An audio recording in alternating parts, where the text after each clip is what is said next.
आपल्याकडे म्हटलं जातं की मातृदेवो भव पितृदेवो भव, म्हणजे आई वडील हे देवाप्रमाणे आहेत असं आपल्याला सांगितलं जातं किंवा असं आपली संस्कृती सांगते. पण समाजामध्ये अशी काही मंडळी आहेत किंवा असे काही आई वडील आहेत की जे आई वडील देवच काय पण माणूस होण्याच्या सुद्धा पात्रतेचे नसतात. आणि त्याचीच प्रचिती देणारी आजची ही घटना आहे आणि ती घटना घडलेली आहे नागपूरमध्ये. आणि यासाठी आता आपल्याला जायचं आहे नागपूरला. नागपूर या ठिकाणचं सावनेर आहे आणि या भागामध्ये राहणारी एक व्यक्ती आहे, तिचं नाव आहे संतलाल रामसिंग मडावी. वय साधारण 45-50च्या आसपासचं आहे. आणि या संतलालच्या बरोबर त्याची पत्नी आहे, त्याची एक मुलगी आहे आणि त्याचा एक मुलगा आहे. आता मुलगी जी आहे ती साधारण 12 वर्षाची आहे आणि 7वीमध्ये आता ती गेलेली आहे आणि मुलगा 10 वर्षाचा आहे, 5वीमध्ये गेलेला आहे. आता तो मुलगा जो आहे त्या मुलाचं नाव आहे गुलशन उर्फ गबरू उर्फ गोलू संतलाल मडावी. तर अशा पद्धतीचा हा परिवार आहे. आता मुलं जी आहेत ते शिक्षण घेत आहेत आणि संतलाल आणि त्याची बायको म्हणजे हे आई वडील हे सेंटरिंगची कामं करतायत. आता पती संतलाल याचं नाव जरी संतलाल असलं तरी पण त्याचं वागणं मात्र अत्यंत चुकीचं होतं, अत्यंत राक्षसी होतं. हा संतलाल रोज दारू पिऊन यायचा, रोज त्या बायकोला मारायचा, मुलांना मारायचा आणि लहान मुलं आणि बायको रोज त्याचा मार खात होते. आणि याच्या दारू पिल्यामुळे घरामध्ये यांच्या म्हणजे याचा बहुतेक पैसा सगळा दारूमध्येच जायचा आणि त्यामुळे त्याचा परिणाम हा त्याच्या शरीरावरती पण झालेला होता. आर्थिक प्रॉब्लेम येत होता आणि पत्नीच्या इच्छासुद्धा पती पूर्ण करू शकत नव्हता. आणि यामुळे त्या पत्नीचं त्याच भागामध्ये असणाऱ्या एका व्यक्तीबरोबर ती सूत जुळलं आणि एक दिवस ही पत्नी आपल्या 2 मुलांना सोडून, आपल्या पतिदेवांना सोडून, संतलालला सोडून प्रियकराच्या बरोबर ती निघून गेली. आता मागं उरली होती ही 2 छोटी मुलं आणि त्यांचा बेवडा बाप. पण त्या मायमाऊलीनं स्वतःचा विचार केला पण आपल्या मुलांचा विचार केला नाही, आपल्या घरादाराचा विचार केला नाही. आता माझ्यानंतर त्या मुलांचं काय होईल याचा विचार केला नाही आणि ती गेली. आता इकडं संतलाल जो आहे त्याला प्रचंड धक्का बसलेला आहे की आपली बायको आपल्याला सोडून गेली. त्यानंतर आता परिसरामध्ये कामावरती सगळीकडे त्याची बदनामी झालेली होती आणि त्यामुळे त्यानं आता म्हटलं की आता इथं थांबण्यात काय अर्थ नाही. आणि मग तो ज्या ठिकाणी सावनेरमध्ये काम करत होता ते सावनेर त्यानं सोडलं आणि तो कामाठी या ठिकाणचा सुरादेवी हा जो भाग आहे त्या भागामध्ये आला.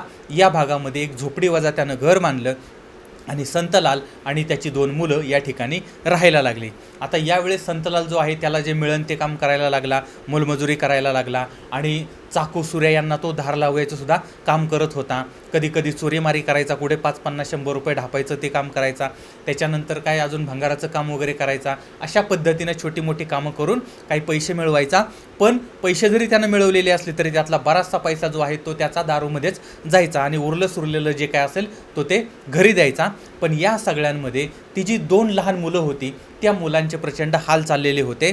ती 12 वर्षाची मुलगी सकाळी लवकर उठायची, सगळं घरदार आवरायची, घरातल्या सगळ्यांचा स्वयंपाक करायची, धुणी भांडी करायची, स्वतःचं आवरून आणि तिचा भाऊसुद्धा तिला मदत करायचा आणि तोसुद्धा स्वतःचा आवरायचा, तिला मदत करून दोघंही आवरून एकाच सायकलवरती शाळेमध्ये जायची. आणि ही जी सायकल आहे ती सायकल त्यांना शाळेमधूनच मिळालेली होती.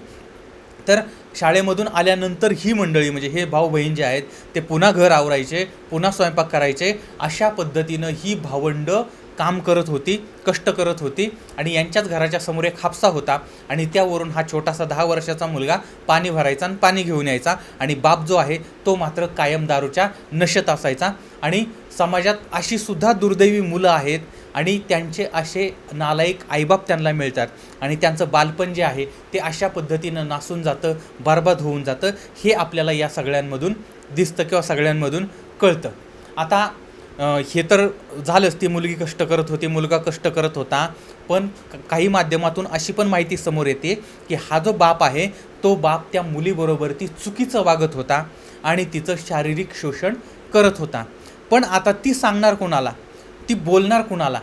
एकतर घरामध्ये लहान भाऊ आहे आणि आजूबाजूला कोणी ओळखीचं नाही आहे, पाहुणरावळं कोणी नाही आहेत. आणि लक्षात ठेवा, जी माणसं गरीब असतात ना त्यांना नातेवाईक नसतात, मित्रमंडळी नसतात. पण जे श्रीमंत असतात त्यांच्या कुत्र्यालासुद्धा मित्र असतात, लोक त्यांच्या कुत्र्यालासुद्धा पाया पडत असतात. ही समाजाची रीत आहे. तर अशा प्रकारे त्या मुलीचे हाल व्हायला लागले होते, त्या मुलीचं शोषण व्हायला लागलेलं होतं आणि ती कोणाला सांगणार हा तिच्यासमोरचा प्रश्न होता. आणि या काळामध्ये तो बाप जो आहे तो बाप त्या 10 वर्षाच्या मुलाला, त्याचा जो मुलगा आहे गुलशन उर्फ गबरू, याला सतत मारहाण करीत होता, सतत त्याचा रागराग करीत होता.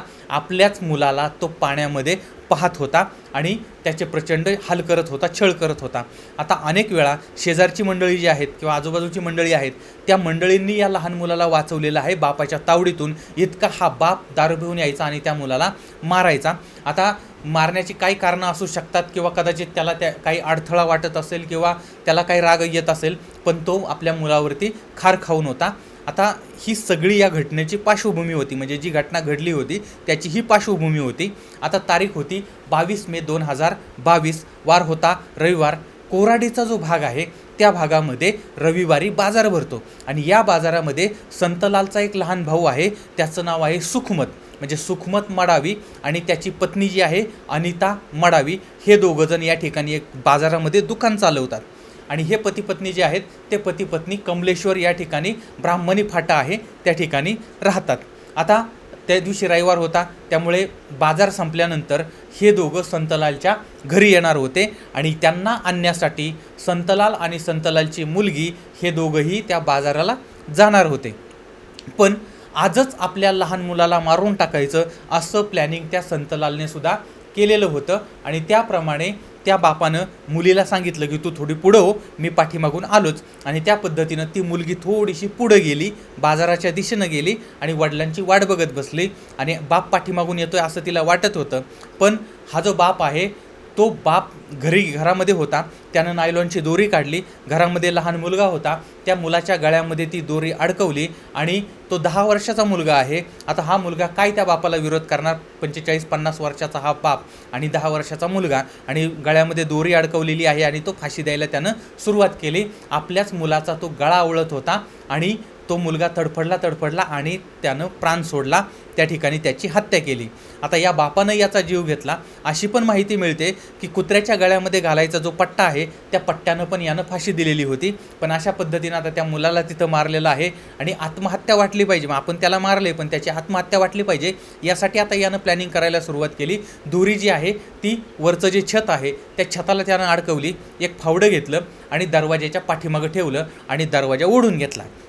दरवाजा ओढून घेतल्याबरोबर ते फावडं पडलं खाली आणि आता दरवाजा उघडता येत नव्हता.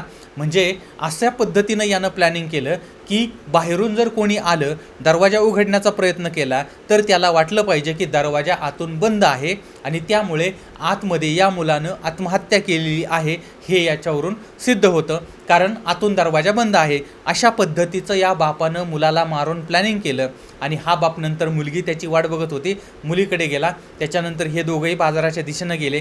जाता जाता हा बाप जो आहे त्यानं दारू पिला आणि दोघंही मग सुखमत आणि अनिता यांच्या दुकानावरती गेले आणि या ठिकाणी मग सगळं बाजार वगैरे झाला. त्यानंतर बाजार उठला, संध्याकाळ झाली, दिवस मावळला आणि त्यानंतर हा बाप, त्याची मुलगी आणि ते दोघं नवरा बायको हे सगळे 4 जण घराच्या दिशेनं निघाले, घराच्या जवळ आले, पण दरवाजा बंद होता. दरवाजा उघडण्याचा प्रयत्न केला, दरवाजा उघडला जात नव्हता. याचा अर्थ आतून दरवाजा बंद आहे आणि आतमध्ये तो भाऊ जो आहे तो आहे. यांनी फटीतनं पाहिलं तर भाऊ आत झोपलेला होता. यांनी त्याला आवाज दिला पण त्यानं काही रिप्लाय दिलेला नाही. त्यानंतर मग कसा बसा दरवाजा उघडला. दरवाजा उघडल्यावरती पण बापाला एवढं फक्त या ठिकाणी दाखवायचं होतं की दरवाजा आतून बंद आहे, बाहेरून बंद नाही, म्हणजे ही आत्महत्या आहे. याच्यासाठी यानं दरवाजा अशा पद्धतीनं बंद केला होता. आणि त्यानंतर हे आत गेले, आत बघितलं, मुलगा बेशुद्ध पडलेला होता, त्याच्या ओठातून रक्त आलेलं होतं आणि त्याला मुंग्या लागलेल्या होत्या. आता या ठिकाणी मग ज्यावेळेस या मंडळींनी पाहिलं त्यावेळेस त्यांच्या लक्षात आलं जवळ गेल्यानंतर आणि हे सगळं पाहिल्यानंतर मुलगा मरण पावलेला आहे. आता हे कळल्यानंतर मात्र तिथं प्रचंड गोंधळ उडालेला आहे, आरडाओरडा सुरू झालेला आहे, लोक जमा झालेली आहेत आणि इतक्या लहान मुलांना ते आत्महत्या दिसत होती, वरती असं लटकवलेलं आहे वगैरे, आणि त्यामुळे इतक्या लहान मुलांना आत्महत्या केली याचं सगळ्यांना आश्चर्य वाटत होतं. कोराडी पोलीस स्टेशनला ही बातमी कळवण्यात आलेली आहे. पोलीस तात्काळ त्या ठिकाणी पोहोचलेले आहेत. आता झोपडीमध्ये आले तर झोपडीच्या छताला फास लटकवलेला होता, बाजूला फावडं पडलेलं होतं आणि या मुलाच्या गळ्यावरती व्रण होते आणि प्राथमिकदृष्ट्या ही आत्महत्या वाटत होती. पण अनेक प्रश्न पोलिसांच्या समोर होते, पण प्राथमिकदृष्ट्या हे सगळं दिसत होतं. आता पोलिसांनी बापाची, मुलीची चौकशी केलेली आहे, त्यांच्याकडून जबाब घेतलेले आहेत. आता ज्यावेळेस हे पोलीस जबाब घेत होते त्यावेळेस बापाचं जे सांगणं आहे ते वेगळ्या पद्धतीचं होतं, मुलीचं जे सांगणं आहे ते वेगळ्या पद्धतीचं होतं. आणि पोलिसांनी ज्यावेळेस शेजाऱ्या पाजाऱ्यांना विचारलं त्यावेळेस हा बाप या मुलाला प्रचंड मारत होता, त्याचा प्रचंड छळ करत होता, अशा पद्धतीची माहिती मिळाली. आणि यावरून पोलिसांना शंका आली की यामध्ये या बापाचीच काहीतरी म्हणजे हात असण्याची वगैरे शक्यता आहे. पण पोलिसांनी त्यांच्या पद्धतीनं पंचनामा केलेला आहे. त्यानंतर बॉडी जी आहे ती पोस्टमॉर्टमला पाठवली आणि दुसऱ्या दिवशी पोलिसांनी डॉक्टरांकडून माहिती घेतली. त्यावेळेस पोलिसांना समजलं की या मुलाची म्हणजे यानं आत्महत्या केलेली नाही आहे, याचा गळा दाबून हत्या करण्यात आलेली आहे. आता हे कळल्यानंतर पोलिसांनी मग संतलाल जो आहे त्याला ताब्यात घेतला आहे, त्याच्याकडून जबाब घेतला आहे, त्याला कसून चौकशी केली त्याची आणि आपल्याच पापाची त्याला मग लाज वाटायला लागली आणि नंतर त्यानं आपला गुन्हा कबूल केला.